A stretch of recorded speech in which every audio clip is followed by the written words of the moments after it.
prediction. We at times do it on Mondays if there's a chance that we may have to miss doing it on Sunday. Like we, move.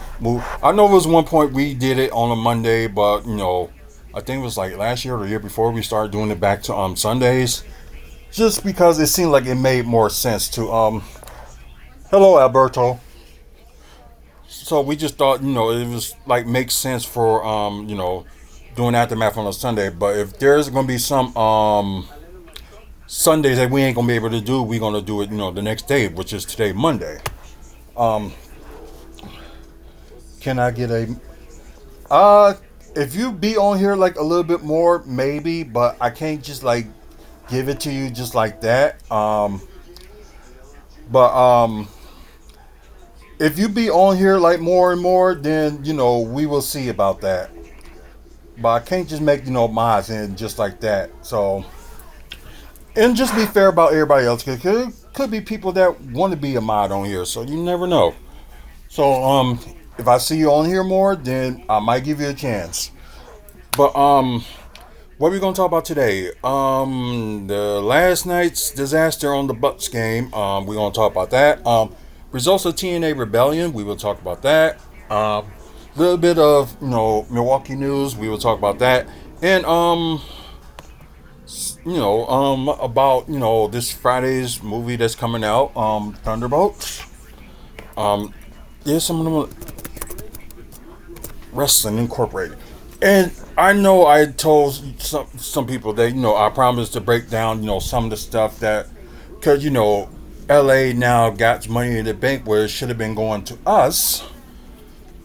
So talk about a little bit about that, and I will. Hey, footballer, and if the wife is still up, I'll have her talk about a little bit of what my source was telling her. So I wasn't there at the moment for what was talked about, but she got to talk to my source, and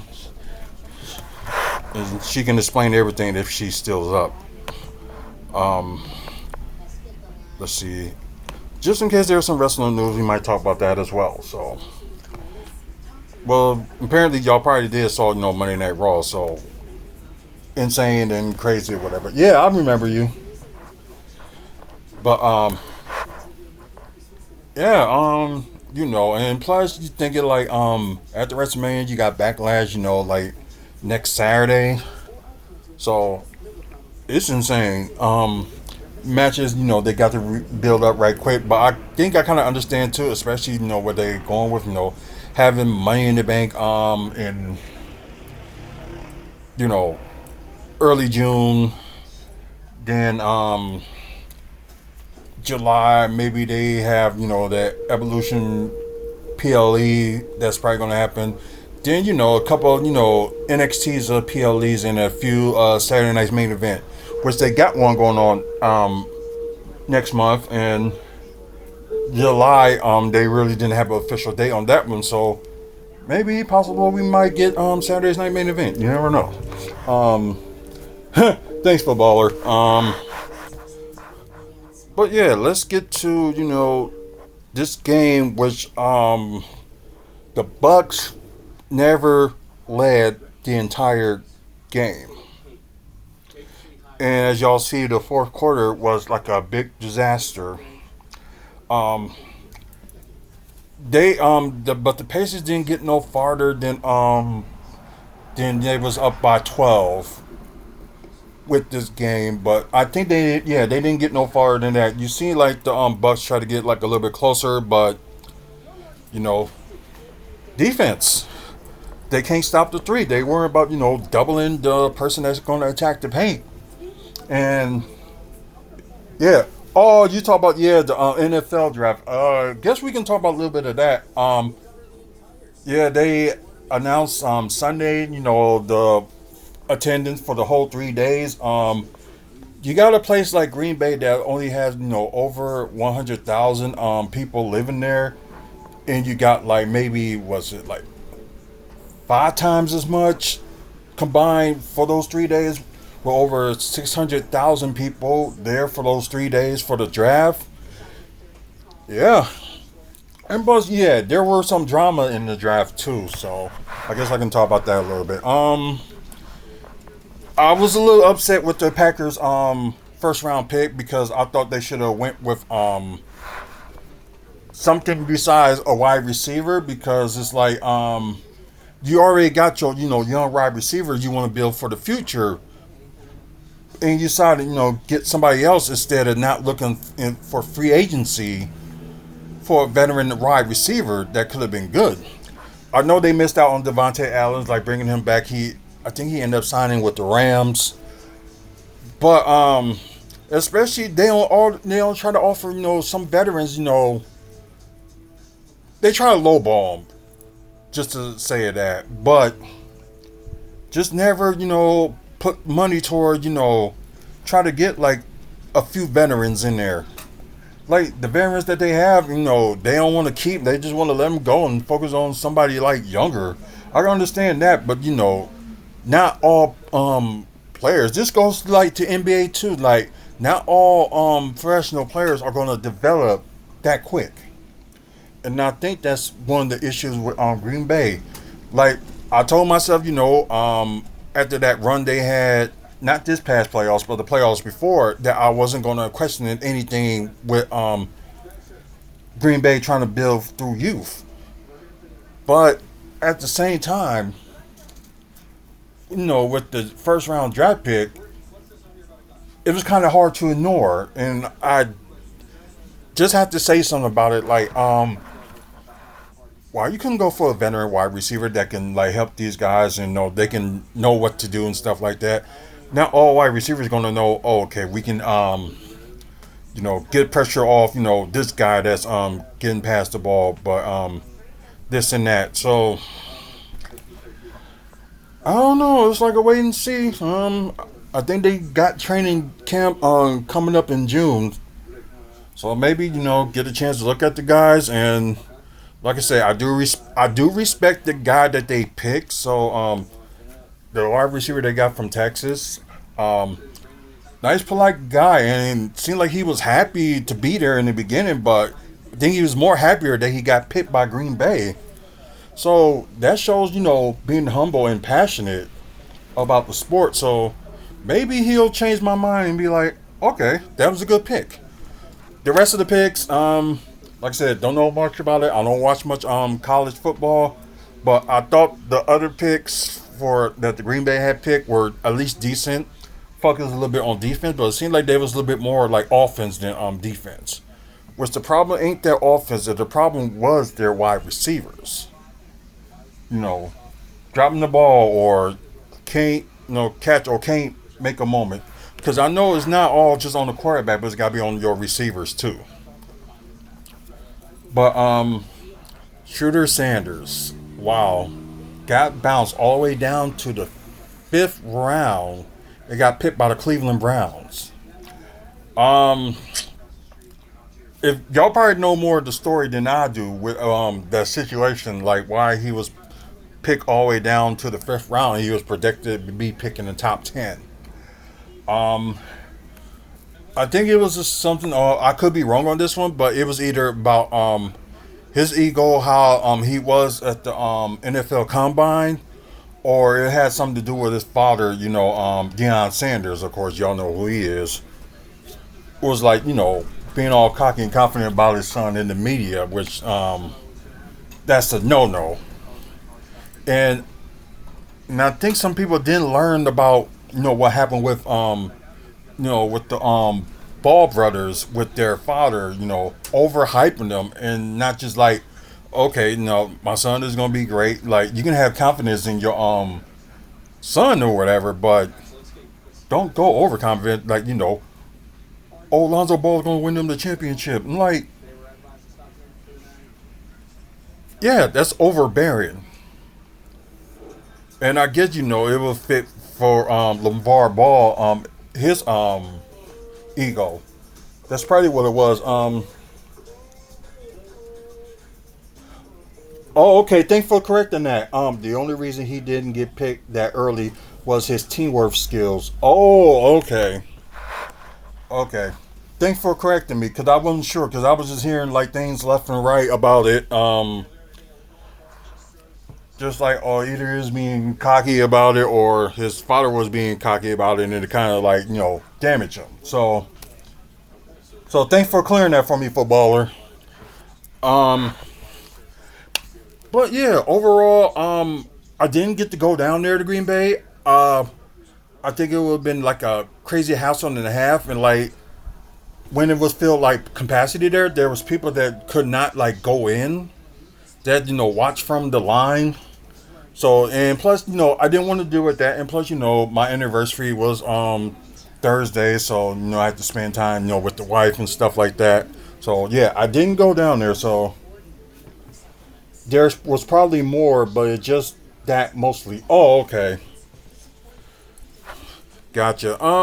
Because I know a lot of people was behind him, like in some people too, and I even got some friends online that was behind this guy too. So like I said, I don't know the whole. Like I said, I don't know the whole story. Just like from what I heard, and just going by that. So you could be right. It could be more than just the teamwork skills. So you could be right about that one. But I'm saying you could be right there. There's could be more than that. But anyways, back to this game. Giannis, constantly, playing like hero ball. But although I think he only had like 5 or 6 assists, but he should have had more.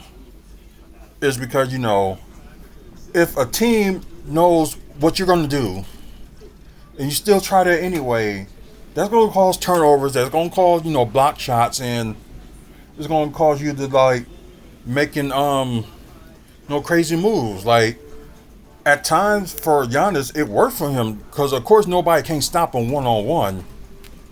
But if you got like 2 or 3 people, that's not always going to work. Like if you got like a smaller player on them, then yeah, 2 smaller players on them trying to hold them, understandable, take them on. But you got people that your height or like same height like Miles Turner, and you got Pascal Siakam on you as a double team. And although Pascal Siakam is number like 6'8", 6'9", but he is good at defending you, and you gotta try to pass the ball. And most of the times he didn't do that. And it's just like the problem is he's gonna be like able hard like to trust his team. So all them people that have been putting out there, oh Giannis gonna leave, he's gonna go to Miami, he's gonna go to Brooklyn or things like that. Even if that's the case, and I know there's some Bucks fan that was thinking that they should trade him and get like value. Um, I think the thing is, build around Giannis, and his mid range did improve this season, and although he's not shooting that many 3 points, and I know everybody expecting him, be this good 3 point shooter, but I got a question for some of those people. Did Shaq ever needed a 3 point shot for him to be great? No.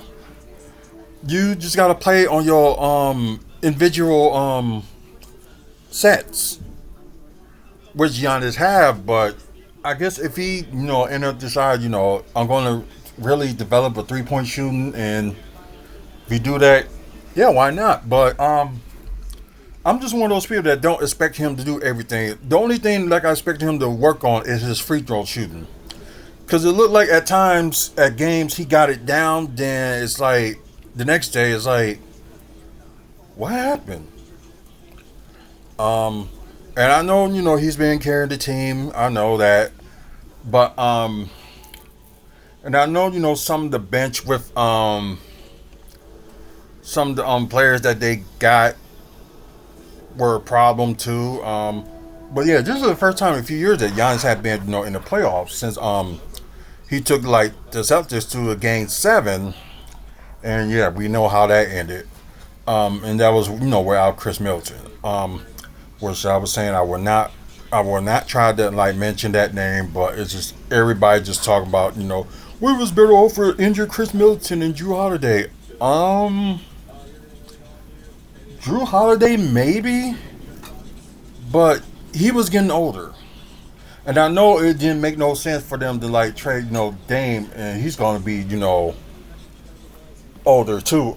Um, you don't need a 3-point shot for people to think that you're good. You literally just have to defend, steal, pass, and shoot. Exactly. And that is the right thing to say too. That is correct.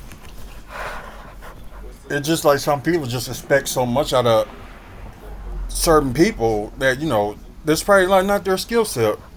Like sometimes, okay, with Jason Kidd, he didn't develop a 3-point shot until like maybe like his 10th or 11th year in the NBA. So with some people, it's gonna take time. Maybe Giannis will never get like a 3-point shot or be like consistent with it. But I'm not expecting him to do that like every single game. Like I said, the only thing I just have concern with him is his free throw shooting. That's it. Like I said, mid range getting better, and the other problem he has, he needs to start trusting his team. So people that thinking that okay, they're gonna get Giannis and they're gonna expect, they trade him for like another team or something like that, you're gonna end up with the same problem. He's not gonna trust his team. That he needs to do that.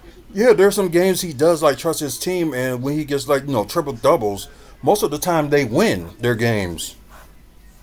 And it's just the problem is I don't think he like sees that like you can do more than just like score and stuff and be a good rebounder and block some shots. So, and part of me was thinking like, what happened to that 2020 Defensive Player of the Year Giannis?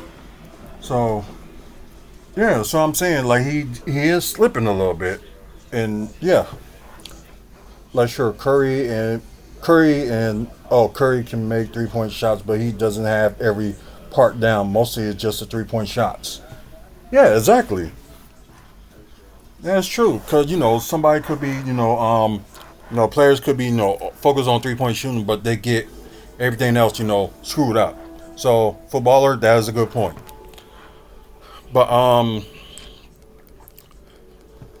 it's just overall, I do like the pieces that the Bucks got at the trade deadline.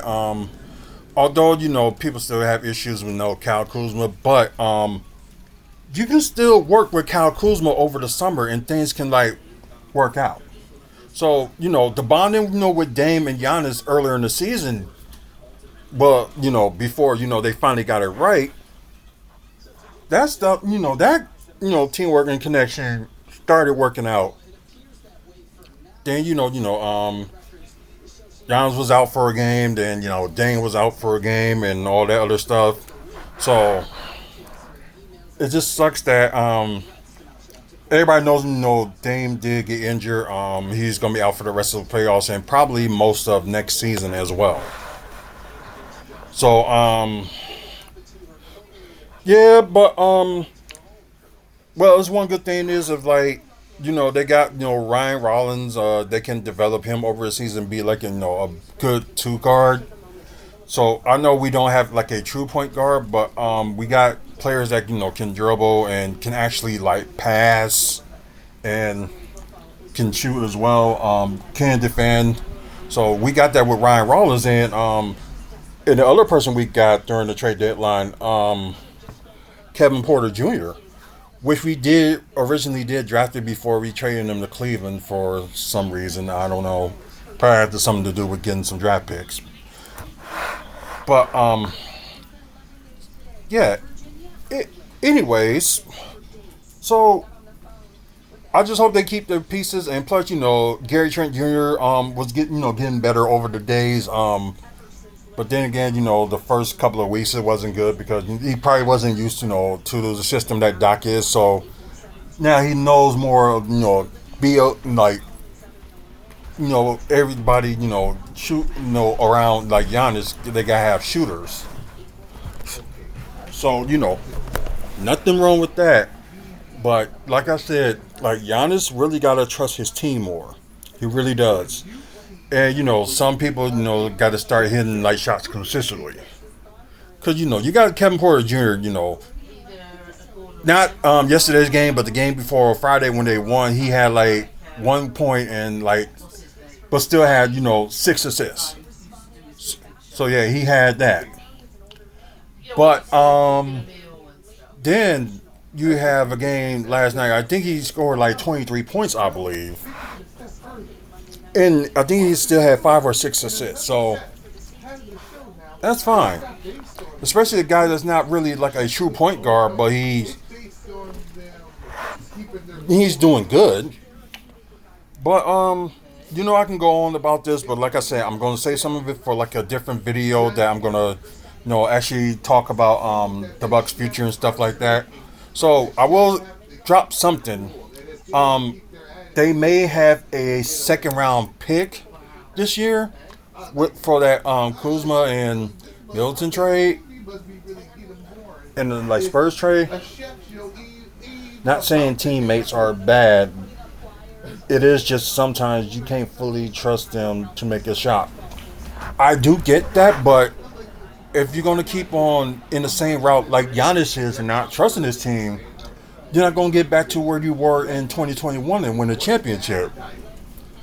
And that's, probably the few issues that, the Bucks have. Besides that, and plus, they don't need to re-sign Brook Lopez. Just let him go. Because he's like the oldest player on the team. But yeah, maybe just let him go. If you do have that second round pick, get either a center or a true point guard, or get like a center in the offseason. But end up keeping, Bobby Porter's got a player option, so he might keep it. But also with Jericho Sims, good rebounder and can keep up with, from 1 to 5. So, he can keep up with the best of them. And could be a good defender too, but, just got to like put him in that path. So, this is mainly, I'm just saying that you get rid of those parts and I hate to say it, but you might have to get rid of Doc Rivers too. Because, after this season, they're done paying Coach Bud. So they off the books on that, but they still on the books with Adrian Griffin. So I think this is a few more years for him. Then, of course, with no Doc, I think it's like 3 more years. So, yeah, so either, promote Doc to, president of the basketball operations or something, or let him go. He got a good basketball mind, but I think some of the moves that he does, like some of the like the move he did yesterday, put Jericho Sims and Brook Lopez on the floor, that worked. But his timing on taking them out was the problem. Because, it seems like, Bucks was on the verge, come back and stuff like that. Then suddenly you, like, put Giannis in. Like, no. Wait till they get, like, very close. Then, would have put him in. But that's just me. But I did like that lineup that Doc Rivers did. But it was just, he just took them out. Well, he took Jericho Sims out at the wrong time. But I'm glad he's playing them a little bit more, but just not more enough. At least should be a little bit more than Brook. Oh, no, I understand. It get like that at times with me. I understand. But anyways, let's get to these quarter numbers. Of course, Indiana, led Milwaukee 24-30. Then you got the second quarter, 33 Pacers, 28 Bucks. Then you got the highest scoring quarter that the both teams have actually, 38-32 in the third.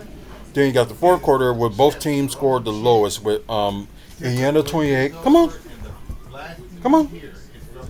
Come on. Come on. You can do it. You can do it. 28-19. Yeah, just my other dog, Libby. She's kind of like getting a little old, and yeah, we just right now just taking her like one day at a time. Come here. Come here, I got you. Come here. Come here. There you go. Let's say I apologize, Libby. Go ahead and lay down. Um,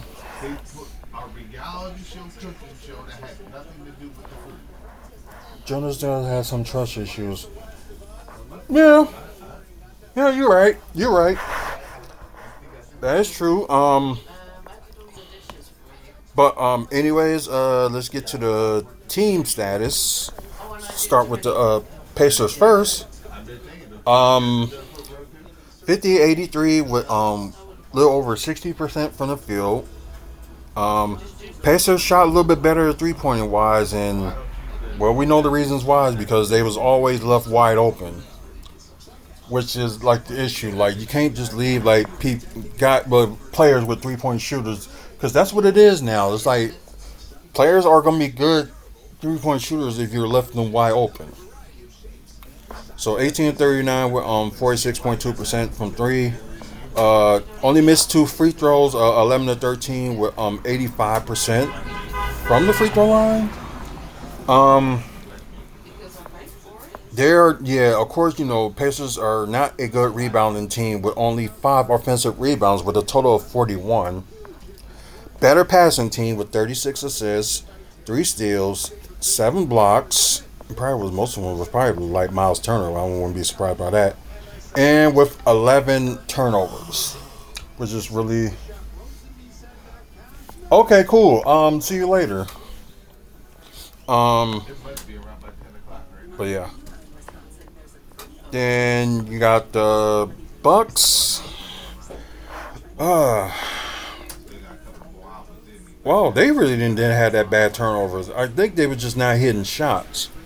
I think that was the issue. But 37-89 with I would say that 42% from the field. That's not great. Um, 15-37, which is 41% from three. Not too bad. Free throw shooting was not too bad either with 14-17 with 82.4% from the free throw. A little bit better offensive rebounds with 9. But the Pacers did out rebound them. 25 assists. Like I said, there needs to be up there a little bit more. But that is an average, but the Bucks just need to be a little bit more. That's just my opinion. 6 steals, only 1 block, and I think that only block was by Brook. So that's another problem. And shockingly, not bad turnovers with only 7. So taking care of the ball is good, but it's just not, scoring is really a problem. So that's just something, they just need to work on. Okay, now let's get to the player stats. We'll start with the Pacers first. Uh, I'm sorry. Pascal Siakam, didn't score that much, but no, it was like kind of a factor defensive wise. He had 12 points, 1 block, 4 assists, 3 rebounds, 2 of 2 from the free throw, 0 of 2 from three, but 5 of 10 from the field. You got Aaron Nesmith with 14 points. Yeah, he had the highest plus minus with plus 26. 1 block, 5 rebounds, 2 of 2 from the free throw, 2 of 5 from three, and 5 of 8 from the field. Miles Turner, led the team with 23 points, 4 blocks. I knew most of the blocks would have to be by him. 3 assists, 5 rebounds, 4 of 5 from the free throw, 1 of 3 from three, and 9 of 13 from the field. Andrew Nembhard, 20 points, 1 steal, 2 assists, 3 rebounds, 4 of 8 from three, and 8 of 14 from the field. Then got Tyrese Halliburton, kind of slowed down a little bit, but was getting like some points when it count. He had 17 points. Had the most turnovers was 5. 1 steal, 15 assists, so double double. 8 rebounds, so near triple double again. 3 of 4 from the free throw, 2 of 5 from three, and 6 of 11 from the field. The bench, yeah. What can you say? The bench actually, crushed it. Besides, the starting 5. Obi Toppin somehow had like a great 3-point shooting. Besides what he had on Friday. 13 points, 1 assist, 1 rebound. That was offensive rebound. 3 of 4 from 3 and 5 of 7 from the field. Jarvis Walker with 12 points, 3 assists, 5 rebounds, 4 or 5 from 3 and 4 or 5 from the field. Then you have TJ McConnell. Didn't score a lick on Friday, but scored a lot today. Yesterday, I should say. 15 points, 6 assists, 3 rebounds with 1 offensive rebounds, 1 to 2 from 3, and 7 to 10 from the field. That's crazy. So, well, our star lineup didn't do any better. Yeah, we already know, like, Damian thing, like, 6 minutes into the game, he got injured. So, yeah, but Giannis led the game with 28 points. I think he got the lowest plus. Yeah, he got the lowest plus minus with minus 28.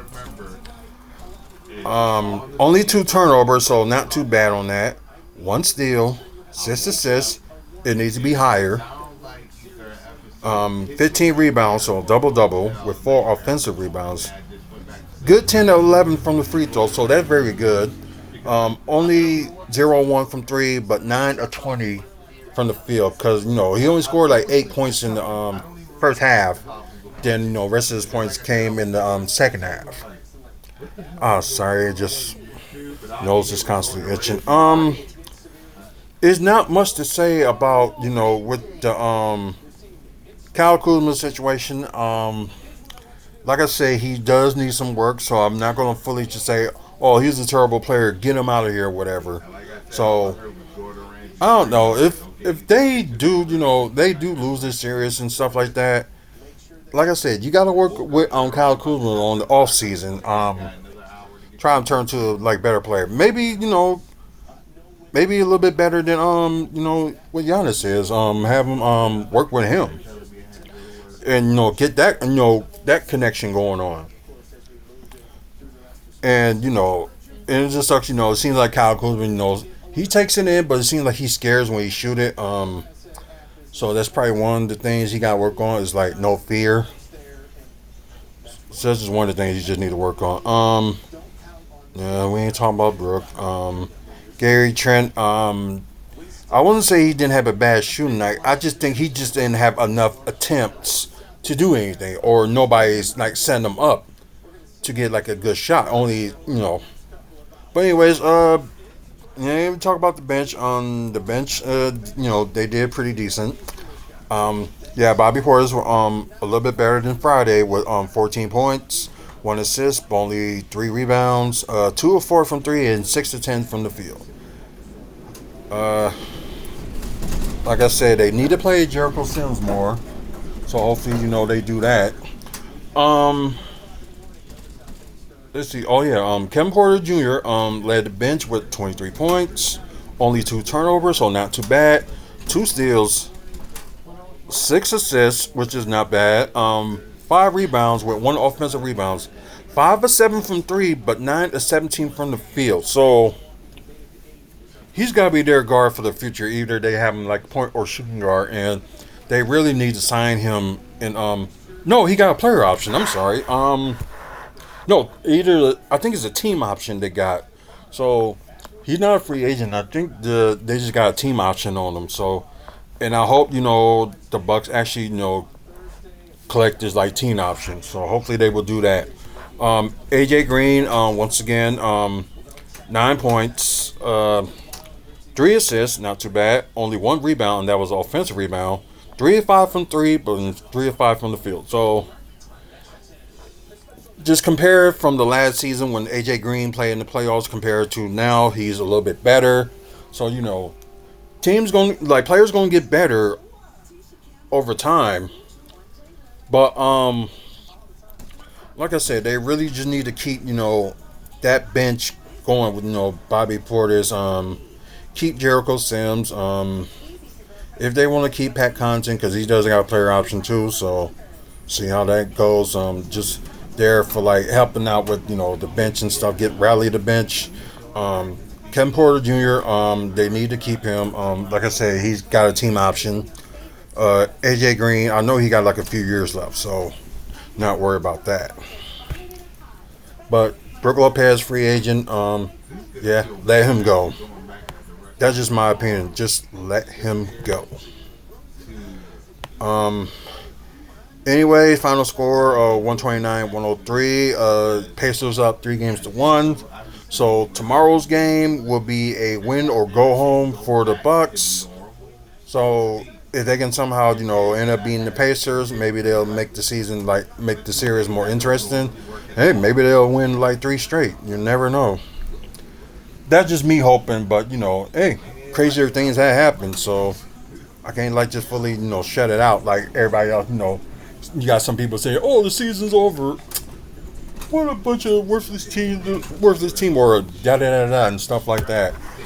Which cause I know they putting most of the blame, on Doc, and you got some YouTubers blowing the blame on Jimmy Haslam, which he is a minority order, but so is West M's. Was it on Jamie Dolan, and it was somebody else too that's also a majority owner. So you can't just blame just one owner. We have more owners that owns the Bucks. So you can't just blame it on one owner. But that's just how I feel. You just can't blame one person. You gotta blame other people that's part of that. Now like the John Horst, and of course y'all know that he did sign. It seemed like it's gonna be a 2 year extension that he signed with the Bucks this past week. So yeah, apparently we're gonna be stuck with him. But like I said, we did like the move that he made in the trade deadline. But there's other moves that he did not do right. Like get rid of a whole bunch of draft picks for Jay Crowder, or there's a few more things that kind of you gotta kind of question, but just not pretty sure. So anyway, so we'll see what happens on tomorrow, and I may go live. So it all depends. Anything what's going on, I may go live on Twitch and YouTube for watching Game 5, in case it is it for the Bucks and then it's over for them. So I might end up putting doing YouTube and Twitch for showing Game 5. So it's one of those things you see. But Bucks did overcome them in the season, but I guess the playoffs is just a different matter. It's just everybody depends on threes, so just crazy. But we'll see how it goes. So we are now know the winner of this game will going to end up facing Cleveland, since they sweep the Heat today by 50 points. So yeah, that's huge. And of course, they talking about the Dame situation, and yeah, I don't know if that's gonna be a curse or a blessing, because you don't got a guy that's playing hero ball as well and just jack up anything or trying to get a foul, which they never get called on. So I don't know if that's a gift and a curse, but I guess it's one of those wait and see. Okay, now to last night's TNA Rebellion. Like I said, I did see a majority of the pay-per-view. So like I said, although I did give my predictions, although it was a quick one, and I think most of my predictions were wrong.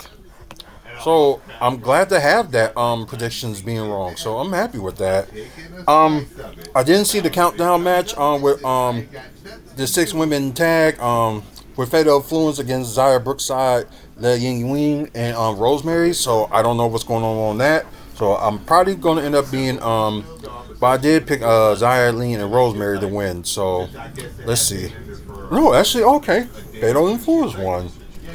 Pretty interesting. Okay. That is very interesting. So, team on the rise. So that's interesting. So, yeah, can't complain about much. So, yeah, I was wrong on that one. Oh, apparently, Dango could not make it to the the 6-man match that they had on the main card. So Moose is gonna take his place and be part of the 6-man, but he does got a match too. So before that, the Elijah Open Challenge. I was thinking it's gonna be somewhat new, but not. It's from TMDK. Shane Haas. He answers the challenge, and Elias did win that match because I did watch. That's when I start watching Rebellion. So decent match, and I kind of figured that Elias was gonna win. So good for him. So it was like pretty good match. I'm sorry. Okay, we don't need to talk about that. So now we start with the main card. The Ultimate X. It was pretty wild. Got Moose defending against Matt Cardona, Leon Slater, Vico Del Vinco, Casey Navarro, and Sidi Hakim. Which is his TNA pay-per-view debut, actually. So good, but I don't know, are they going to keep like Matt Cardona around, which I think they should, but that's just me. So good match. Moose did end up winning, so I did miss the closing moments of that, but I kind of figured Moose did retain, so not surprised. But I know I was wrong on that one too, but I think I said Moose wasn't going to retain. Oh yeah, I think I did. I said he's going to retain, but I thought the system was going to lose in their match, so we'll get to that in a minute. So after that, then you got the Knockouts World Tag Team Championship match. This is probably one of the few matches I ended up getting right. Hash and Elegance defending against NXT Last Legend and Jakura Jackson, the Metaphor, Spitfire, and Gigi Dolan and Taylor Paxi. And I think majority of the guys probably liked their outfits, so I know they did. Just out something to look at them. And yeah, and I just can't wait till some of the women in NXT, get called up to the main roster. So, especially Last Legend, tall girl, full strength, and can give any of these females a problem. So that would be interesting. But but Hash and Heather by Elegance. I don't know if Maggie Lee did interfere, but she was on ringside. So that I'm not sure.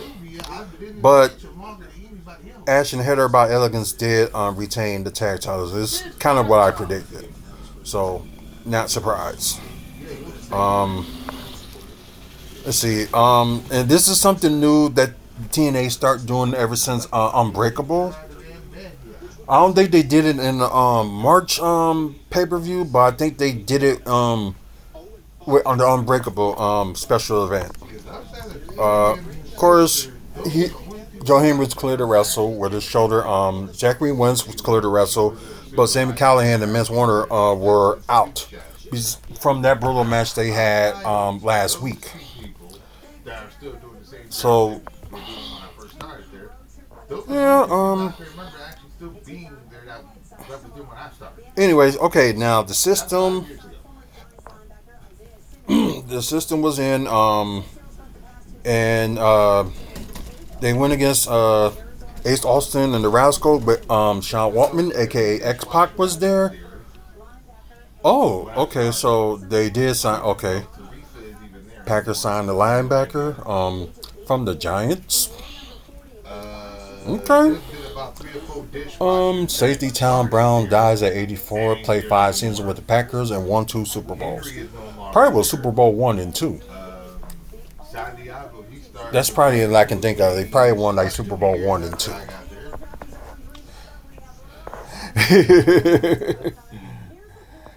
Yeah, but everybody had fun at the NFL draft. So, I guess what's next for that?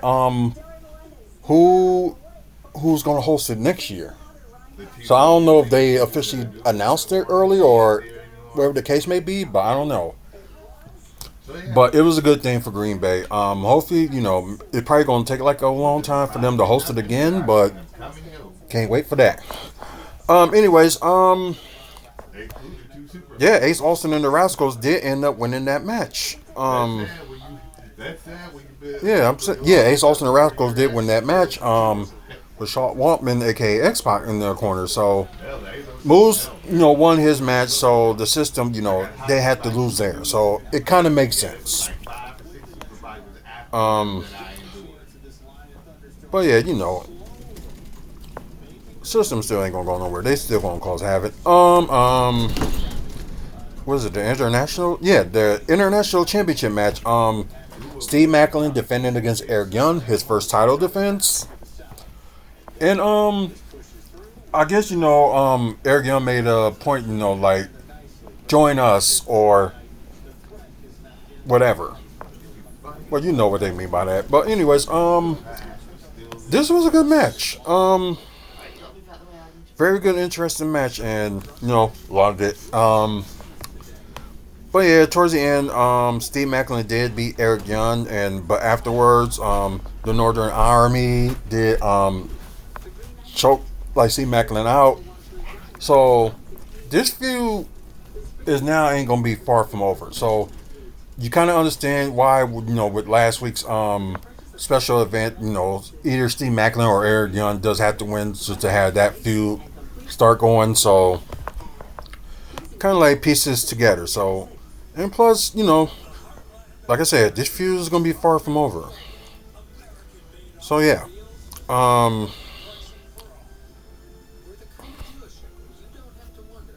okay, that's probably just a little video that they talk about. Falls Count Anywhere, which in my opinion was the match of the night. So I think, yeah, I don't know. I think I said Mike Santana should win this match, but then again, I don't know. Like Mustafa Ali did not win, so I'm not sure. But anyways, y'all get an opportunity. Check the preview is like a short video, so you get a chance. Check that out and see if my opinion was either right or wrong. Because right now I don't even remember who I choose, but I thought it would be Mike Santana. So could be wrong. Um, like I said, match of the night, one of the best matches out of the card. And underrated match. So let's just put it that way. You had your you had your pieces all involved. With Mustafa Ali. Have his men. Trying to help him out and stuff like that. But then again, it's a false count anywhere. But with Mike Santana, outsmarting the good hands and put Tasha Steele through a table, which was wow. That was a good take, and I do had to clap a little bit for Tasha Steele for taking that table bump. It looked a little brutal, but it looked like it was that good. It was, to my opinion. Of course, Santana, outsmarted the good hands, handcuffing them to the ropes. And, end up being Mustafa Ali. Did this and spin the block for the win. So that's cool. Um, like I said, match of the night. And some good news too with TNA, and I am very glad that that TNA did this move. You already know about Indy Hartwell's situation that she was let go of the company by company. Well, TKO think they WWE needs to cut back.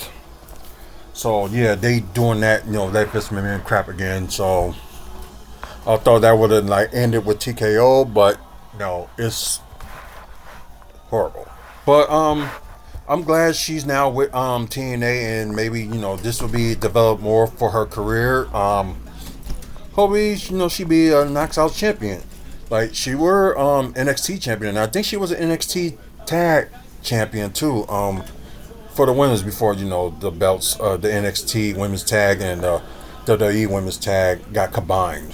Well, unification, I should say. What should have never happened. They should have kept the NXT women's tag titles down there. Some things you just can't explain, but yeah. But like, congrats to her, and looking forward, seeing her in the matches in TNA in the future. Um, Of course, she was there, watched the Knockouts Championship match, which I was wrong about this match too. I thought they was gonna actually like give it to Chester Blanchard, but they didn't. And this was a brutal match too. Like Tessa Blanchard, was attacking Masha on her made her like injure her knee, so she went on assault on that, and there was some good spots on this one too, and yeah, and shockingly, Masha made Tessa Blanchard tapped out. So, which you see her like her finishing move, the snowplow, but you didn't think she was gonna do like a submission, like an armbar submission. So something new in her arsenal, and continue develop her character, and good match. So I guess either way, if it's right or wrong or whoever won, I would have been happy either way because the match did turn out pretty good. Um. Oh yeah. Yeah. This one I was wrong about too. The TNA World Tag Team Championship. You got the Hardys defending against Nick and Ryan Nemeth, and y'all probably saw this past Thursday what happened in Hardys compound. Um. It seemed like it was mostly a 1-on-2. Like Matt was taking on Nick and Ryan, then Jeff Hardy ended up, showing out of the blue, and it was too little, too late. But although all the craziness, that was going on with this match, and it did get, in my opinion, did get a little bit confusion, I should say. But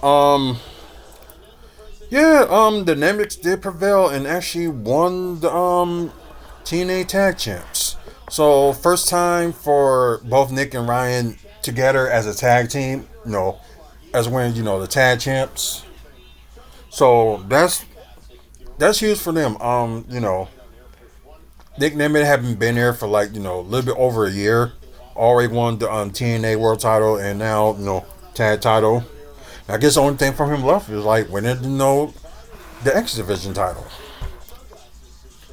But I think this is the first title that Ryan Nemeth has had ever, I believe, unless he won some titles in the independents. But you know, just from what I witnessed. Um. Okay, so that's that match, and of course, excuse me, the main event, which I was wrong about as well. Which I'm glad to be wrong, so I'm happy with it either way. I don't know if like Kanzaria found cash his his Call Your Shot trophy. So I don't know if he actually cashed that in. So I guess that's one of those things you probably gotta wait and see. So I thought Kazarian was gonna win this match, but he didn't, and Joe Hendry ended up retaining. So pretty good triple threat match. Of course, Joe Hendry did retain. So I'm kind of glad, he didn't have like a short run or anything like that. Just have his run like coming in a little bit longer. So maybe he'll hold it up to Bound for Glory. You never know. But that'd be interesting if he does. Okay, so after the match, which I was shocked at first that this happened, but I understand it if you pay attention to this past Tuesday's NXT. Trick Williams ended up, attacking Joe Hendry and, lay him out, then did the trick shot on him. So seems like Trick Williams will probably be next in line for the TNA Championship. So this feud is gonna be interesting. They probably gonna build it up, for the next couple of weeks through NXT and TNA wrestling. Because I think TNA got Against All Odds, I believe, this coming month. And of course, when NXT, they got Battleground at the end of this month. So a lot of things that's gonna be going on this month with this these two. So very interesting. Oh god, excuse me. But anyways, I will grade it and rate it. Okay, so I'm gonna grade it. Let's see. like I said, I liked it. They had the two pre-show matches, so that's pretty good. And then you had like the main card and all that stuff. I think it was like about 7 to 8 matches in the main card. So if you want to add the two pre-show matches, that would be 10 total. And I don't know why it seems like WWE can't do those amount of matches in like a 3 hour period, and they always trying to like cut it down and don't have no pre-show match at all, except for if you're watching in NXT, there's a pre-show match. But anything else is just like, I don't know. That's why I can't understand WWE at times when it comes to the main card. Like have like a pre-show match, so you want have nobody just coming in, just sitting there and just be like, I'm bored. When it gonna start? But that's like when it comes to their excuse me. But that's when it comes to their PLEs that they really just need to do something like for like a pre-show match. So yeah. All right. Okay, I was going to rate it and grade it. So I'm going to grade it. I'm going to give it an A minus. Like I said, I only seen like majority of the show, and there was a few things that I did miss. But yeah, I would give it an A minus. And as for the rating it from 1 to 10, 10 being the highest, 1 being the lowest. This actually is gonna like I grade Unbreakable. I think I grade that one a 9.5, but I'm gonna grade this one a 9. So it's good, a little bit surprising and stuff like that, but yeah, I will give it a 9 and grade it like an A minus. So very good, very good pay per view, and just wait for that next one, and I believe it's Against All Odds. But let me double look before we move on.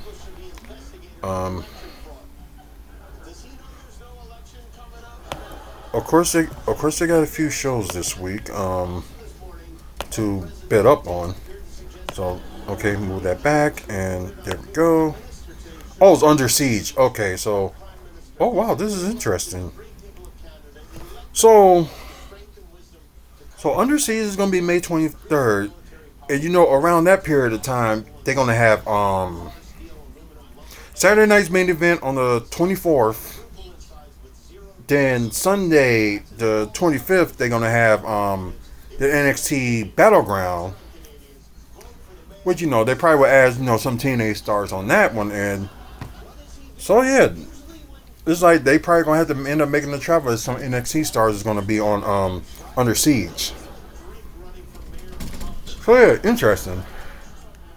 So I was thinking it was Against All Odds, but I think their Against All Odds would be like in September. So maybe look. Okay, there's Under Siege in May. Then what do they have? Okay, Against All Odds is in June, June 6th. Okay. Then Slammiversary in July, and I forgot what their August is. Normally it'd be like either Hard Justice or it's gonna be something else. But not sure, but it's like one of those, wait and see. But the June 7th of Dink Saw Oz should be interesting, so we'll see. But let's move on to that and see if there's any wrestling news to talk about. So which is probably ain't gonna be much, but and I know the match to talk about that was match of the night for that point was on SmackDown was the TLC Triple Threat match. So I know people like saying Montez Ford can be this big star, and I do agree that he can, but I guess like the problem is like I guess from like what they saying behind the scenes, but I could be wrong on this one too, so you can take this as a grain of salt. That Montez Ford didn't want to separate from D'Angelo Dawkins and still want to be a tag team.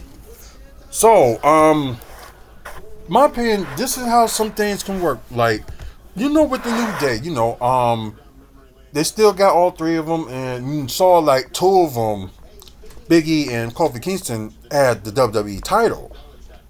So you don't have to split up your tag team, anything like that, for one of them to be successful. Which it seems like that's what with some of these storylines.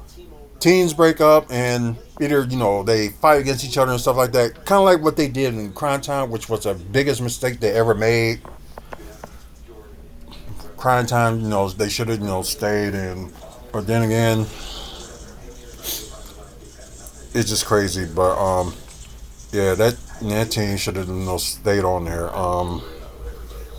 But then again, at the Vince McMahon, he sees like something in somebody, but don't even utilize the person that they gonna use. So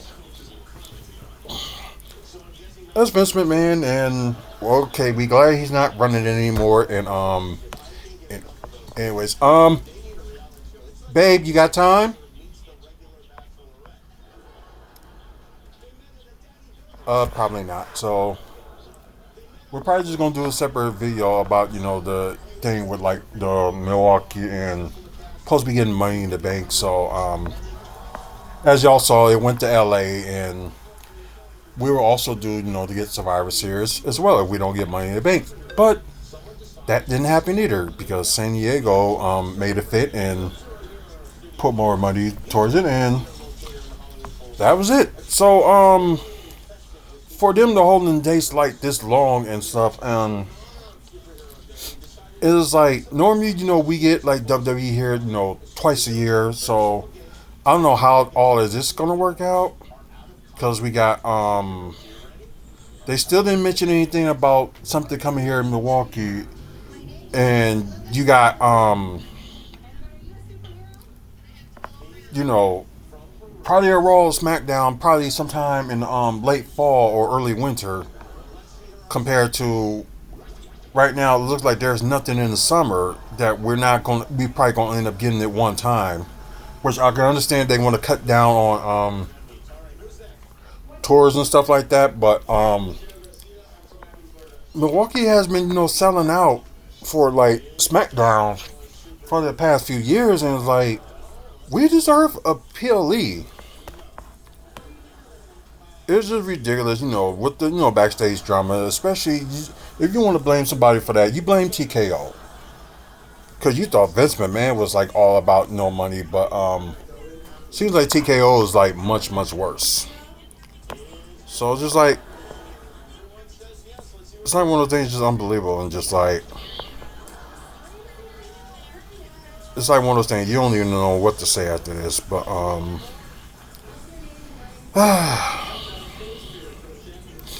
but yeah, I guess some good AEW news that earlier next year here in Milwaukee they're gonna do a special event. It could be a pay per view, but most likely it probably will end up being a special event.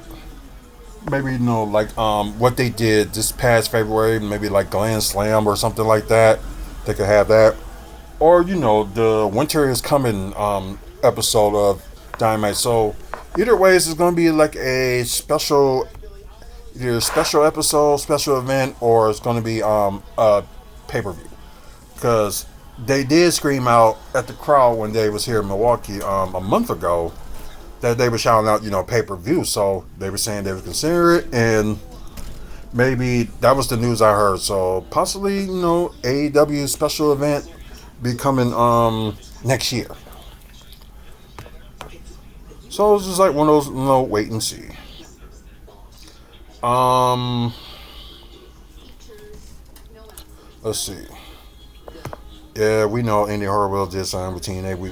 And it seems like they're gonna end up, extending opportunities on TV for Karrion Kross because his character, like being the instigator, is very good. So would I like to see him in like some matches? Yes, but they need to put him in like some matches too. But that's just me. Let's see. Natalia, of course, she's gonna be and competing for the NWA championship. You see, like WWE is having like certain like relationship with certain brands, like they do with GCW, with the independent scene, NWA, like another one. So they allowed Natalia just to be part of that that women's tournament, which is huge. And plus, the stuff WWE is working with, with Japan. they're acquiring AAA, so we don't know the full standard of that and how that's going to be presented. Also, they're working with I think it's Pro Wrestling Noah, so there's a lot of companies that they were working with, which they did it in the past, but I guess with like the Attitude Era and all Vince McMahon's greed, you just got to work with me and me only. So yeah, it's just insane. And yeah, Hulk and Bischoff are having like collaboration stuff. They kind of like cheese something, so we'll see how it is. Some matches were added to the card for Backlash. You got the Women's Intercontinental Championship being defended. Lyra Valkyria going against Becky Lynch.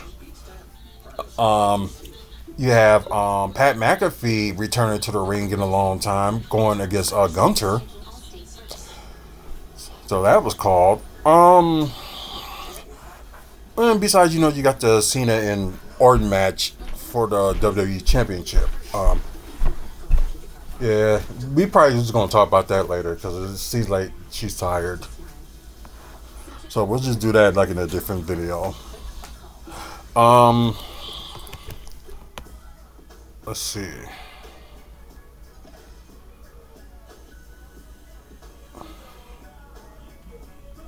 Okay, Bandino doing this thing.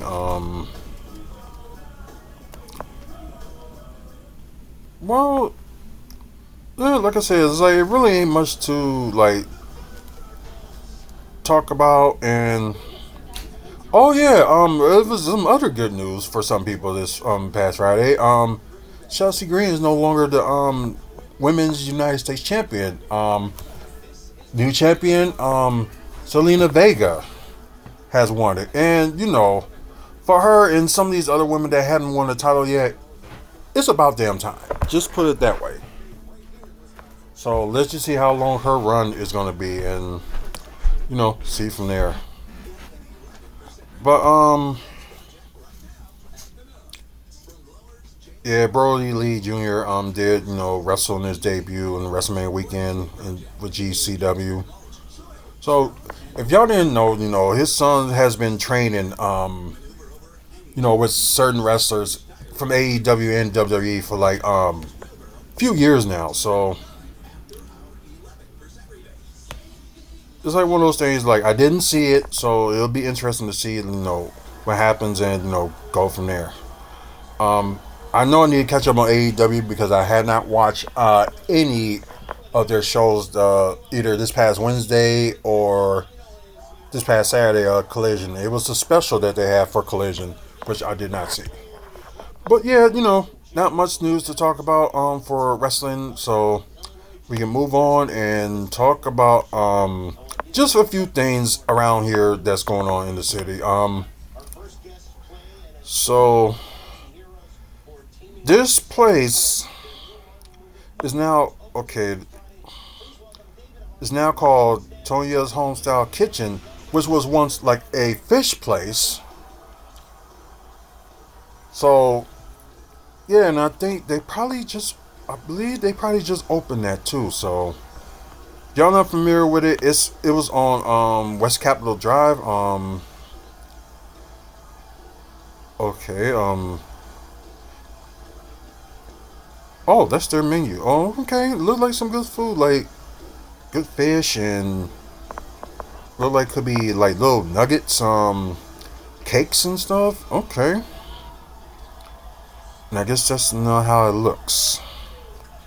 So, yeah, because normally this was like a fish place, but I think the fish place didn't do too well.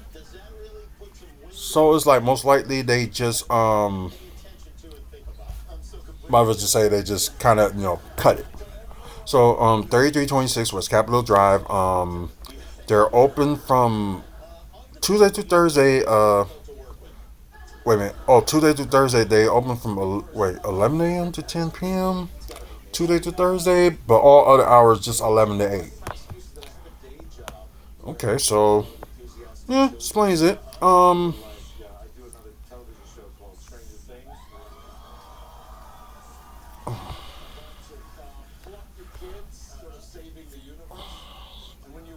Okay. Oh wait. So this was already open the end of last year, which I did not know. But I guess they was just like just promoting it no more. So no, which is cool.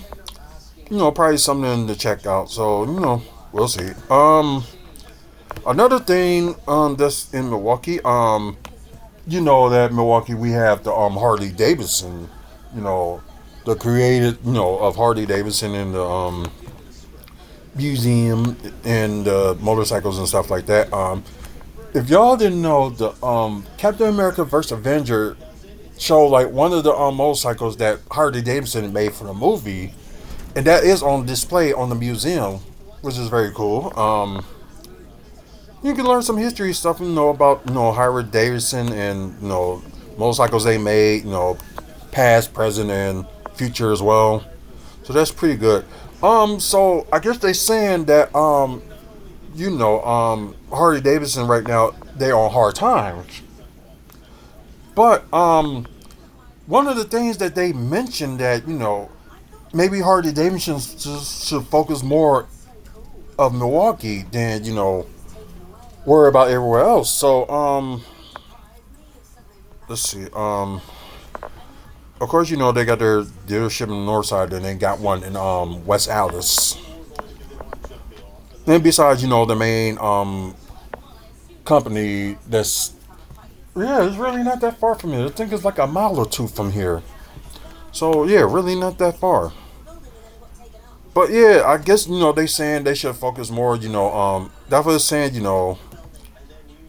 They need more. To put the company on the new path. And also just saying they need to focus like on Milwaukee as well, which I think that is a good idea too. So you have something that's like based in Milwaukee. Maybe you can focus on some stuff in Milwaukee, like let people know what you are. Not just here, but like everywhere. But I do like the idea that they're saying they should focus on Milwaukee too. Like, maybe build some more stuff or maybe make another headquarters. But like I was saying earlier, like they are on like hard times right now. And hopefully they okay, yeah, 3700 West Juneau Avenue. Like I said, it's like 2 miles from here, from where I'm at. But yeah, and like the CEOs appears to be attempting to oversee the company for locations in Santa Fe, New Mexico, London, UK, and rural Kenya. But I can understand, they had some place in there. It's kind of the same thing with Miller. They combined, the partnership with God, what's that? Coolers Light. Well, they call it small sign coolers. They call it. Sad thing is, their offices is in Chicago, but their main headquarters and stuff is in Denver and also here in Milwaukee. So, let's see. Okay, the old CEO resigned when the continued decline in Harley stock prices and sales provided too much for him to continue running the company. Okay. Well, yeah, maybe they needed. Like I said, okay. He stepped into an interim CEO soon was named to the permanent position. Okay. Oh wow, he had a big salary. Okay. Um. But like I said, maybe maybe they focus on making like motorcycles of the future. Maybe they can do something like that and be back on there. But then again, with prices like going up and stuff like that. But prices going up and stuff happens every time, so it doesn't make a difference. Like what companies do. Either they increase it more or they gotta accept that they have to increase it. So as long as people are gonna want their raise pay and also they want you know better position and stuff like that, you always gonna have people, price is going to go up. Regardless of what it is, past, present, future, is all going to be the same. But, sorry to say, but, our current president is kind of making it worse. It would have been bad, over, the coming years, but, yeah, he's really making it worse. And, that's just sad. So, oh, okay. The former CEO divided his time between Milwaukee, traveling for the company, and his ranch in New Mexico. And, okay, get that and get back over here. I want the wind to come in. Yeah, because I'm sweating my butt off. Um,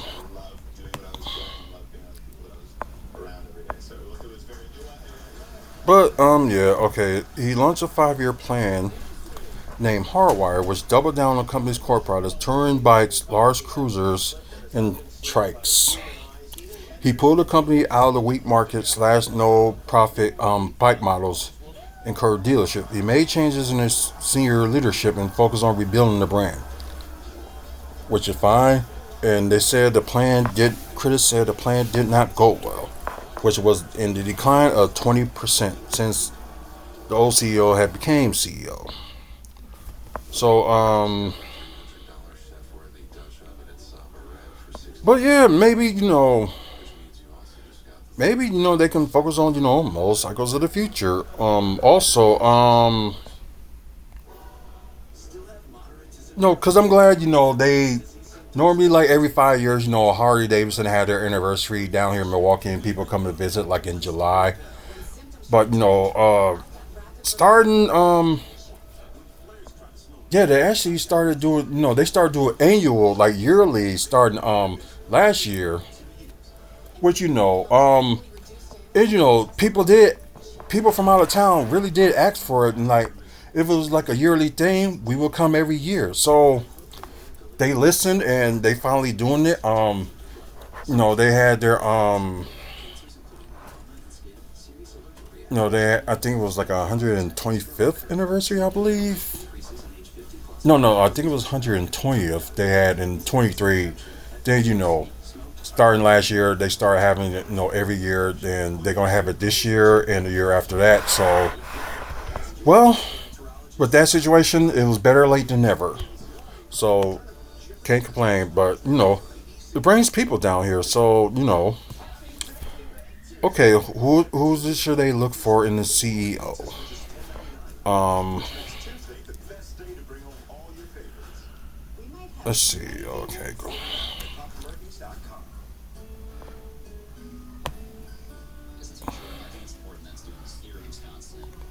Okay.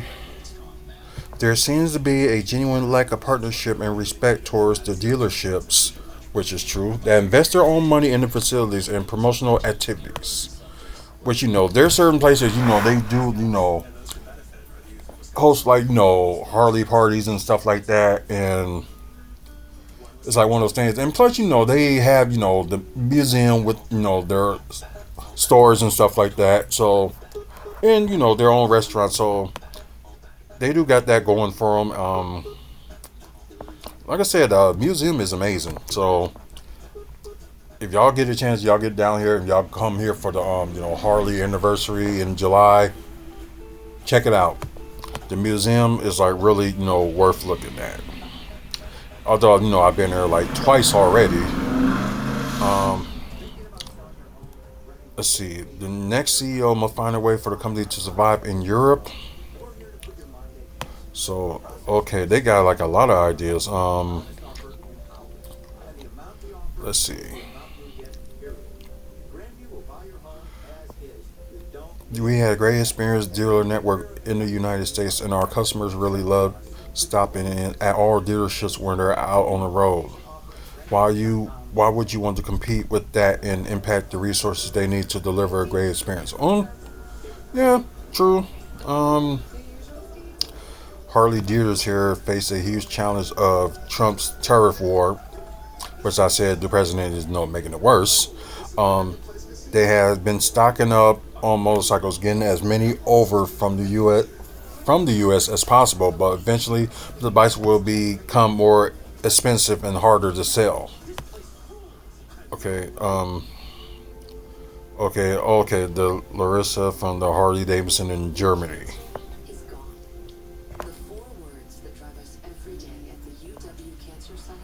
Yeah.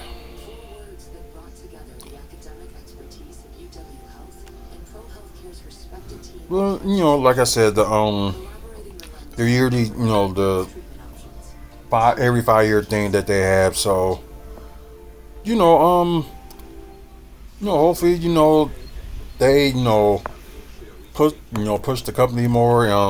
Like I said, help some of these dealerships, and also, maybe expand a little bit more with the dealerships in the United States. So, because the thing is, you got all these car lots and stuff, like selling like some of these same brand cars. This is like 4 locations for them. Well, only Harley Davidson, you only have two. So yeah, it's just something that they just really need to pick up on. That's just my opinion. Hopefully, like I said, the next CEO will do a little bit better. And before we go, of course, what's coming out this Friday, as they talk about it on TV now, is the Marvel Studios Thunderbolts. So y'all knew, if y'all follow some of the movies and shows from Marvel, you got to watch Black Widow to understand part of it. Ant Man and the Wasp, of course, you got to understand that. Um, Also, Falcon and the Winter Soldier, you got to watch that too. And yeah, I think cause yeah, you got a lot of these characters that's on there that's in this movie, and you got some new development characters that's gonna be in this movie too, like Sentry. So I read a little bit, about Sentry like a while back. He's supposed to be like their Superman of Marvel. Like DC, they have Superman, and Sentry is supposed to be that. But it seems like from what they doing, it's gonna be done a little bit different. So let's see. It's just one of those,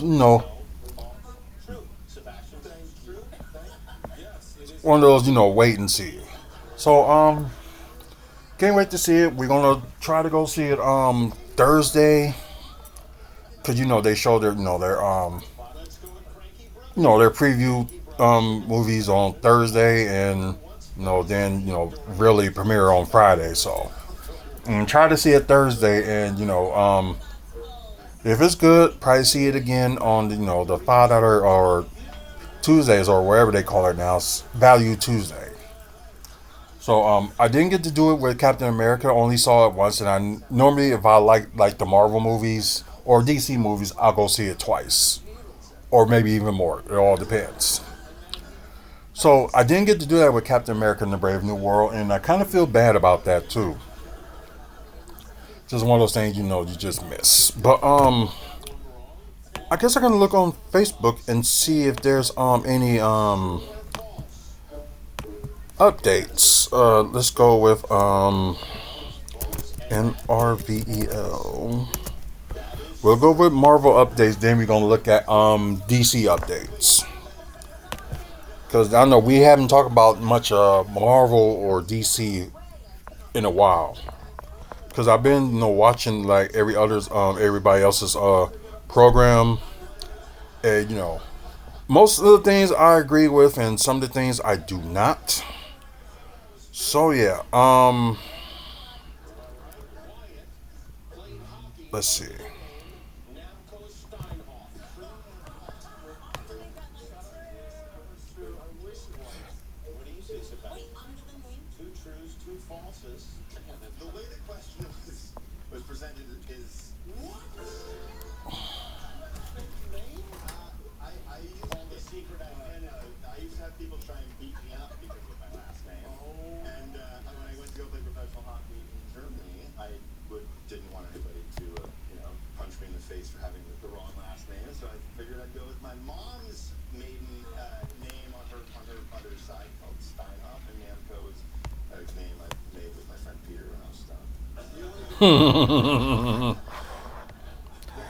Okay, so let's see. There's a few things to talk about.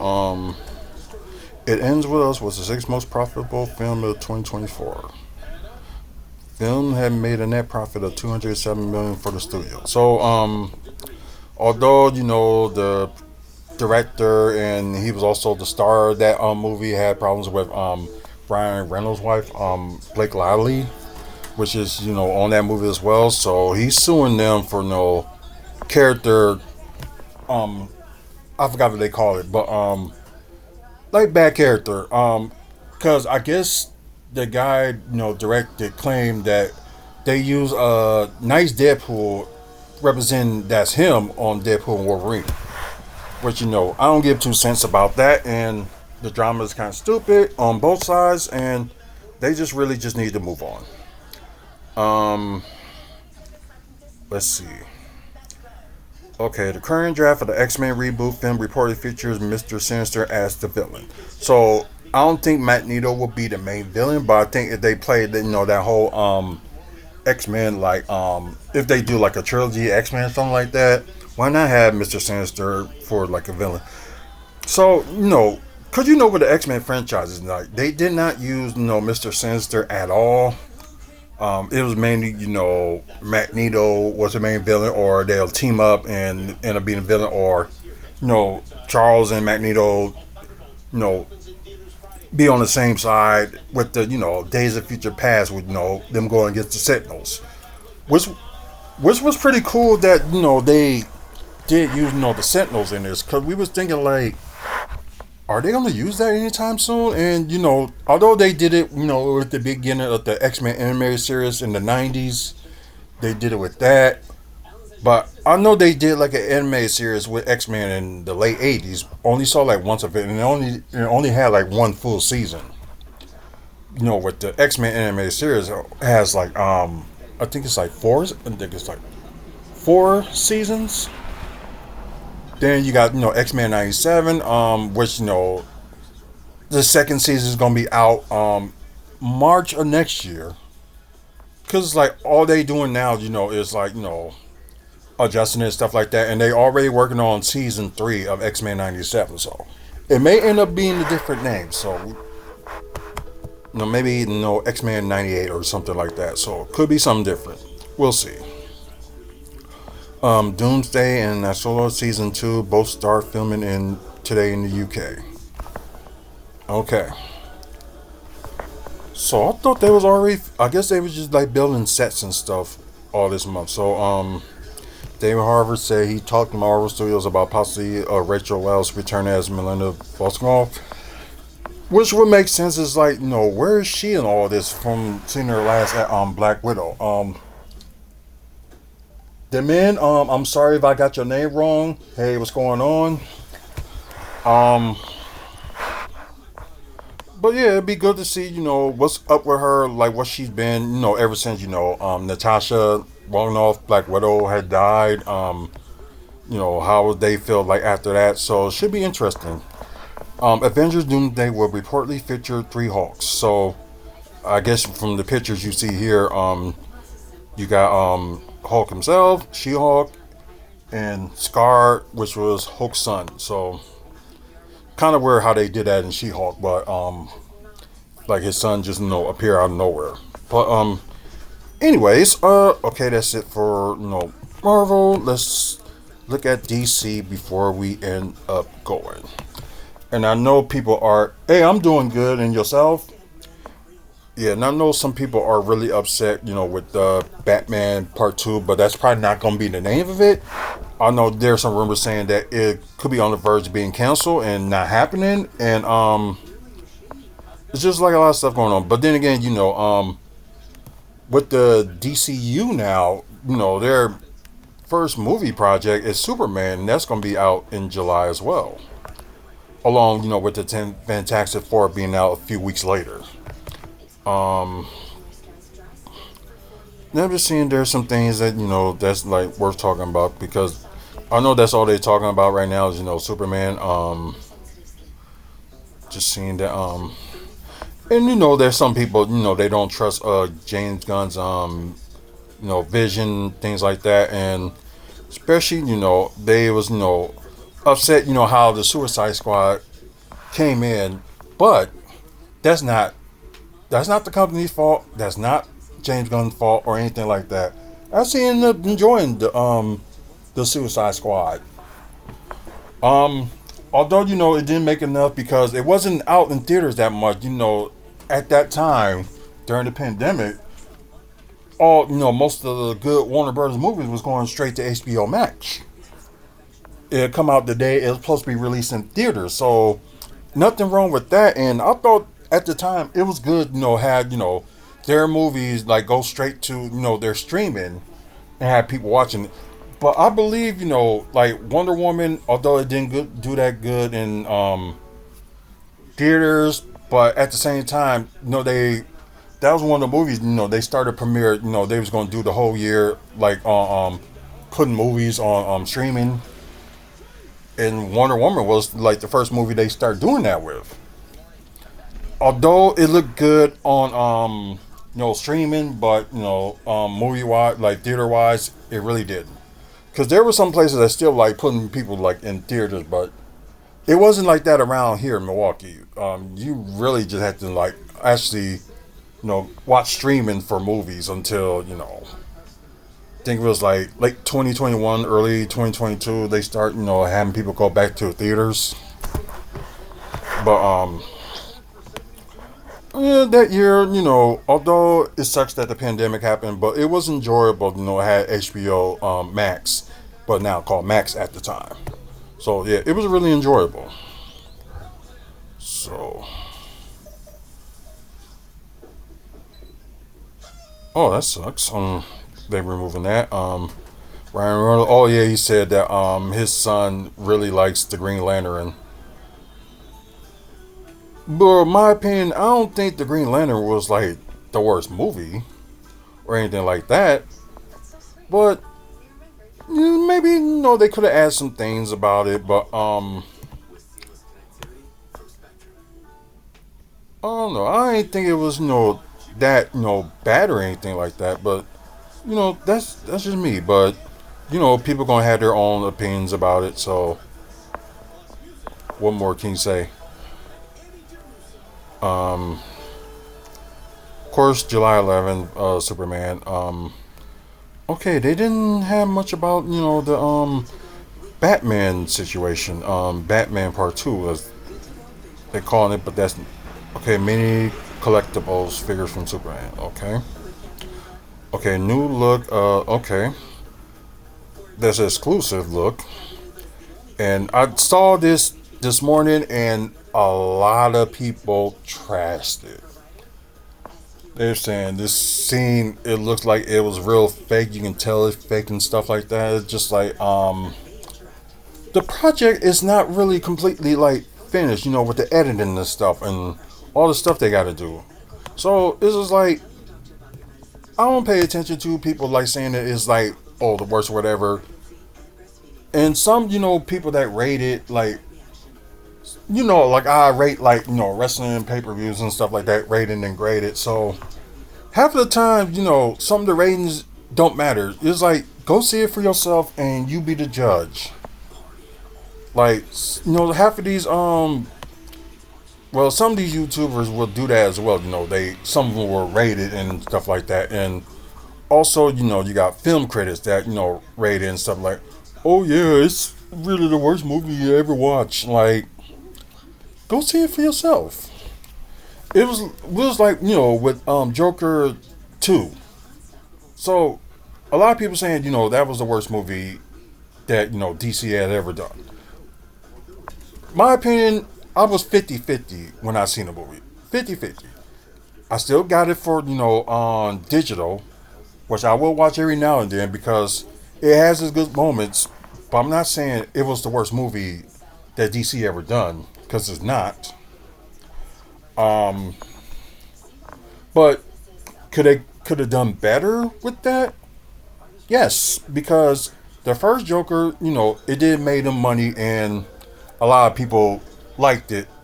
The first Joker movie, but I think the problem was when they let the director, producers, and stuff like that just have like free range and do whatever you want.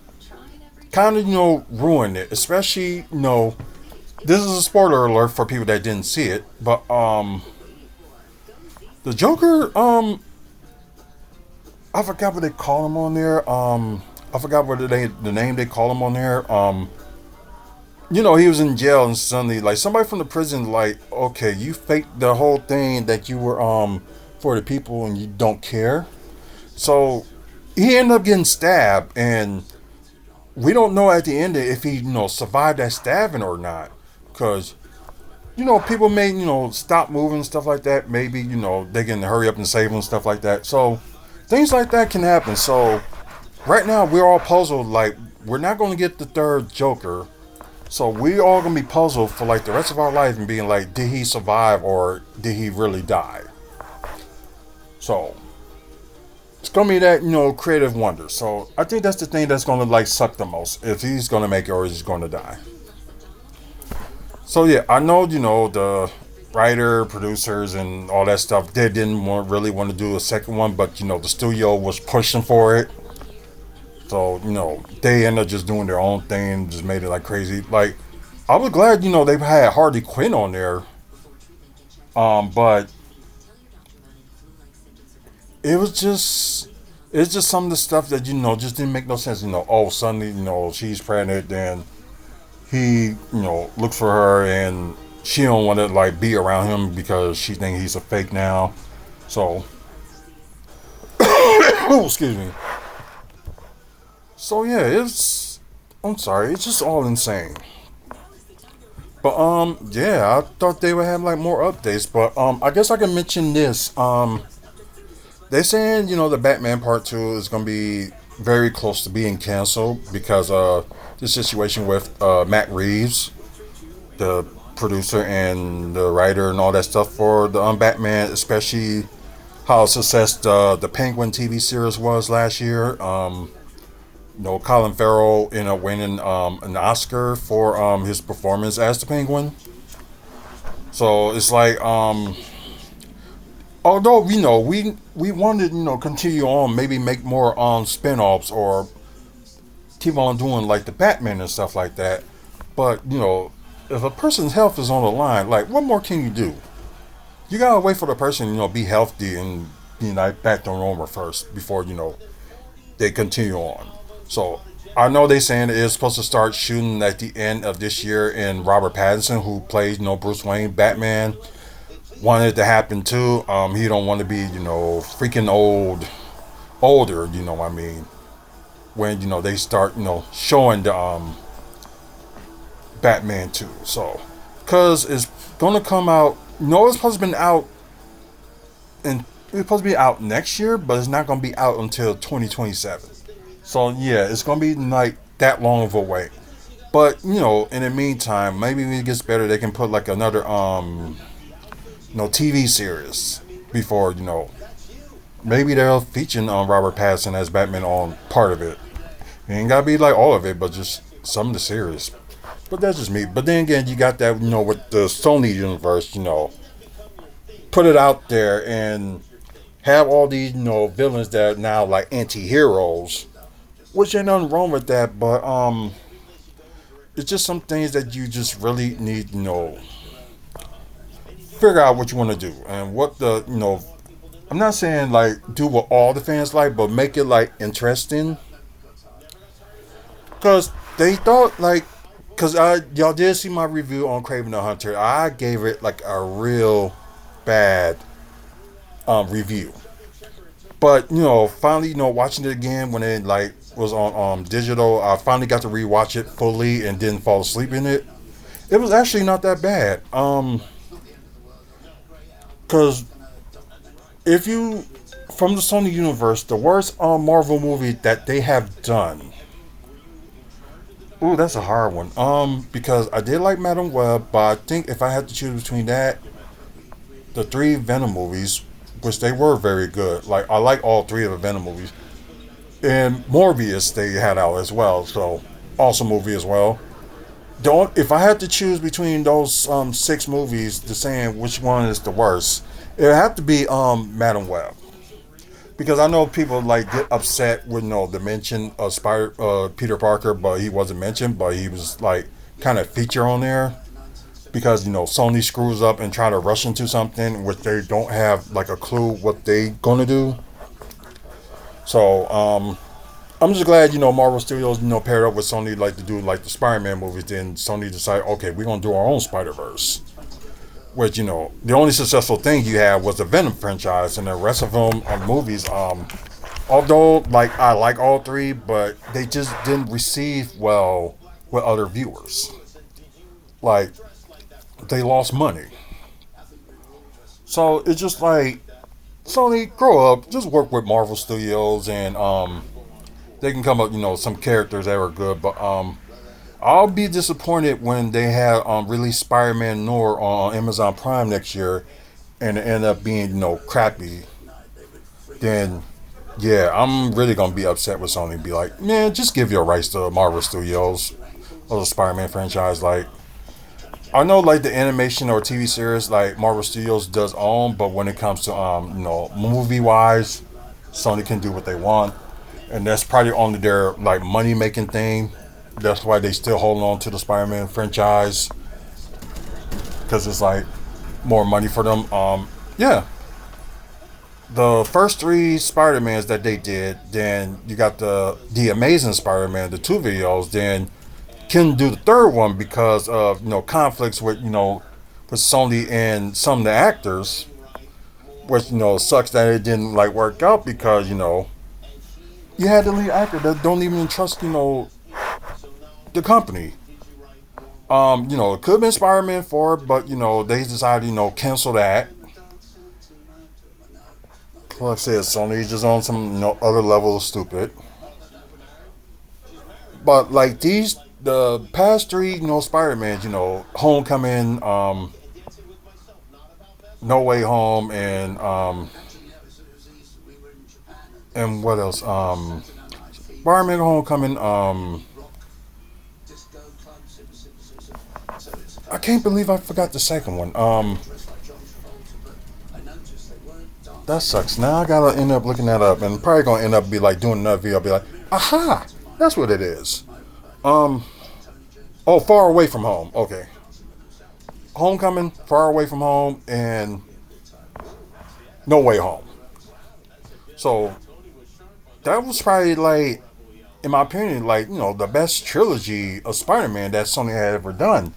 Of course, they had Marvel Studios to think with that because they was working with them on the side, and plus, they featured some of the Marvel characters on there that they couldn't do much with the last five Spider-Mans. With yeah, it was one point they were saying the Spider-Man from the first three that was done in 2000s will feature like some X-Men characters and stuff like that, and it didn't happen because I think it was Sony and Fox just couldn't come with an agreement.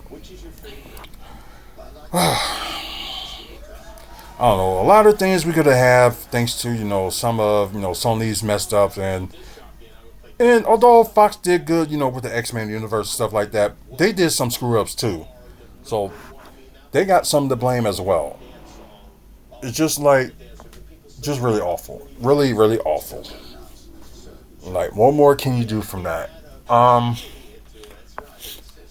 Although Superman's gonna have like a bunch of low guest characters and stuff like that, which is always good. Cause I know when you started like with Iron Man and with the MCU, you only had like only Iron Man, War Machine, few of the like other characters, but not like some big guest characters. So none of the Iron Mans didn't even feature that, and I think of course, Captain America did feature that in the third one, Civil War. Of course, one that was the best, Captain America out there. But I still like Brave New World. But the third Captain America probably was the best one out of the four. And Brave New World would have been coming in second, in my opinion. But let's see, the movies, Thor movies, really didn't have that big of a guest on there. Um, Except for the fourth one, featured the Guardians of the Galaxy. So out of them four, in my opinion, I'm sorry, but I know some people hate Love and Thunder, but in my opinion, that was the best Marvel movie that they ever did out of the fourth franchise. So Yeah, I'm sorry, but yeah, four of them. The fourth one is the best. Let's see. You had Ant Man and the Wasp. They really didn't. That really didn't feature that many. Oh yeah, the first one did. It had Falcon, which is now Captain America. Had him on the first one. Second one, I think it really wasn't really like a guest, but it was the creation of Ghost, which is she's on Thunderbolts. I'm trying to think. Who else? Oh yeah, Ant Man 3. It really didn't feature that many outside characters, but it did feature Kang the Conqueror. That's supposed to be the main villain of the whole multiverse, but with his with the the actor issues and stuff like that, didn't happen. So been replaced by Doctor Doom, but it was going to be one point that Doctor Doom and Kang was going to be met if they're going to do it the way of the comics, but yeah, yeah, that plan didn't fail. But they had to do something to have like Kane involvement. If he's on there for like a short time, like have Doctor Doom make easy work out of him, or they team up for a bit, then end up destroying Kane the Conqueror. I don't know. It's just me, or they can have the story, Loki like part of Avengers Doomsday, that Loki got rid of all the Kangs. They could do something like that. But yeah, they have to mention Kane regardless of what happened with the actor. And I know some people is like have the actor Jonathan Majors like just do his bit with Kane and kill him off. Just do like have him like killed off on Doomsday. Which I agree with. I just have him have like one movie on there, then end it from there. I don't know, but they like Hollywood always trying to blackball people, and it just doesn't make any sense. And of course, y'all know it's not right for what he did. Beat up his former girlfriend and stuff like that. But there's a lot of people that done way worse. Like y'all gave Robert Downey Jr. a chance. He was in jail for years for drugs, and y'all brought him on there and restarted his career again. I don't know. I just think there's some things that they are so unfair of, like the media, studios, and also in life too. I think everybody deserves a second chance, but if they end up blowing that second chance, then yeah, you have the right to don't bring them back. Good luck for them. But there are some people, in my opinion, does deserve a second chance, and at least work with them. Do something about it. Like have them prove themselves. I don't know. It's just Hollywood, and also in life, and also like in the wrestling business and stuff like that, including sports. There's people out there that does deserve a second chance. So I'm just saying they just really just gotta look at that. But I think I rambled long enough. According to Twitch, it's been over 2 hours, and for YouTube, it's almost 2 hours. So I'm gonna end it from here. And I didn't think I was gonna talk that long, but I guess I did had a lot to say. So yeah, yay me. So like I said, we always try to do these shows like about an hour, but sometimes it goes like overboard, and there's like a lot to talk about. Although sometimes it doesn't look like it, but it's just like you come something in the fly. It's like I'm not gonna be on here and say, read from like a script or something. Like I already got the plan in my head, like what I want to talk about, and if there's more to talk about in that same subject, I'm gonna mention it. So you guys that's watching through Twitch, I appreciate it. Thank you for watching. Share the channel. We try to do live content almost every day. With the four subjects that I was just talking about today. With comic books, also wrestling, Milwaukee Bucks, and developments that's going on in the city of Milwaukee. Like I said, the development stuff in the city of Milwaukee is going a little bit slow, and I said I was going to put out a video. I'm sorry, guys. Now, said I was gonna put out a video eventually for like updates of certain things, like the new venue that's gonna be next to the Pfizer Forum. I need to do like an update video on that, so hopefully I can work on that sometime soon. Um, I know WFSO Top 10 hasn't been on ever since its season premiere, and I've just been not doing anything about it ever since. So I can tell you next Monday we will like have some videos and stuff like that. So just wait patiently for that. And I know we haven't done After Dark.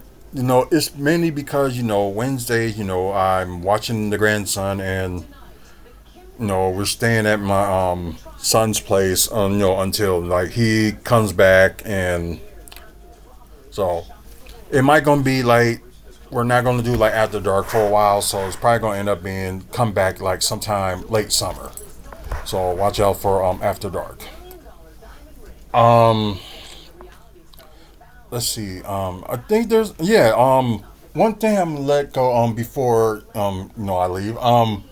We are doing a second season of The Forgottens, but this time we're gonna do something a little bit different. So we're not gonna do you know what wrestlers WWE dropped the ball on. We're gonna do wrestlers that TNA dropped the bomb on. So I'm gonna post it on my Arthur Smith page and see what y'all suggestions on the top 10 wrestlers, men or women, doesn't matter, who TNA dropped the ball on. So we want to hear from that. So I'm gonna post that on my Arthur Smith page as soon as I'm done here, just to see what people's opinions are, and I'm probably gonna put it in the Wrestling Fan Speak Out group as well.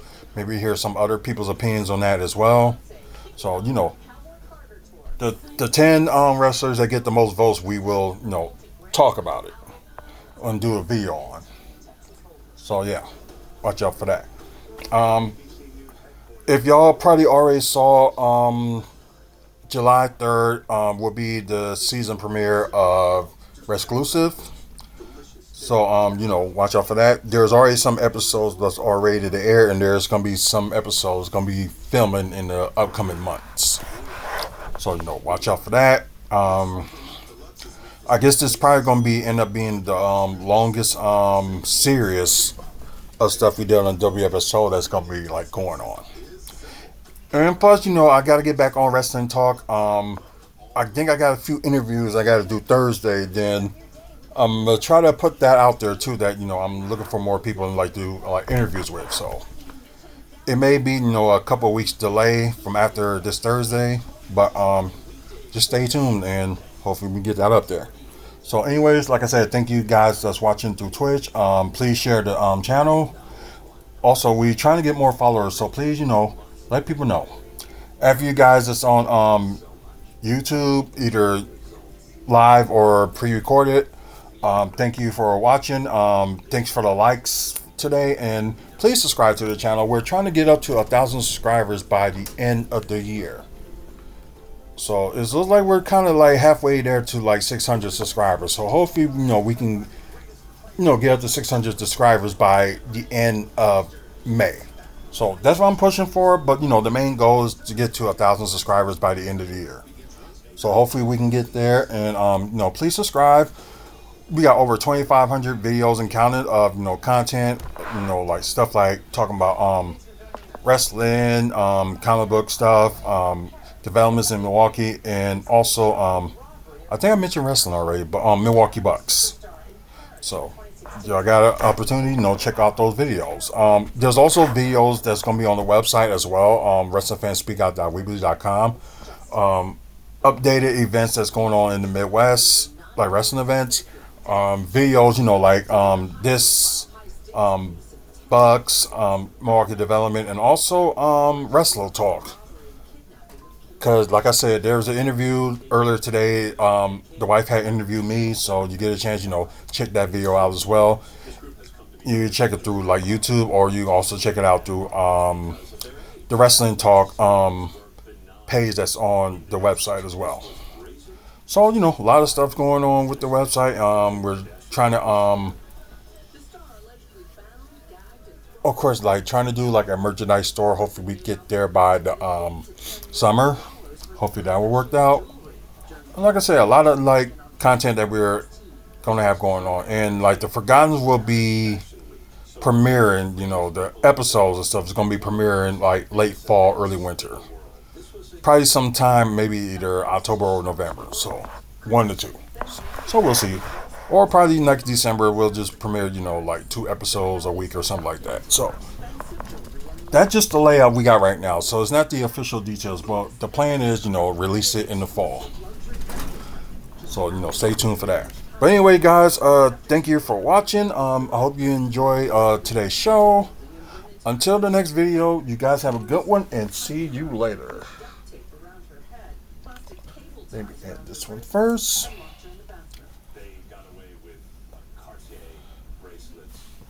Yeah. Anyways, guys, you have a good one and be safe. A lot of crazy things going on around in the world, so just be safe.